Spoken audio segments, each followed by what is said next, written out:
Al pasar por Blanco Encalada, uno puede verla como una avenida más del centro de Talcahuano, con movimiento, tráfico, edificios y vida diaria. Pero su historia tiene una relación muy antigua con el puerto. Una postal de 1912 ya la mostraba como una avenida que se adentraba hacia el puerto de Talcahuano. Eso dice mucho del lugar.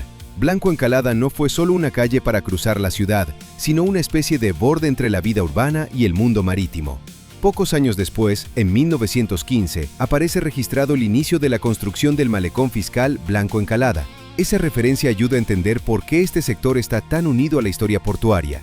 Por aquí se mezclaban el trabajo del mar, el comercio, el movimiento de carga, las instituciones y el tránsito de la ciudad. El nombre probablemente recuerda a Manuel Blanco Encalada, figura naval y política de Chile, aunque no se ha encontrado todavía el documento municipal que confirme cuándo se nombró oficialmente esta avenida.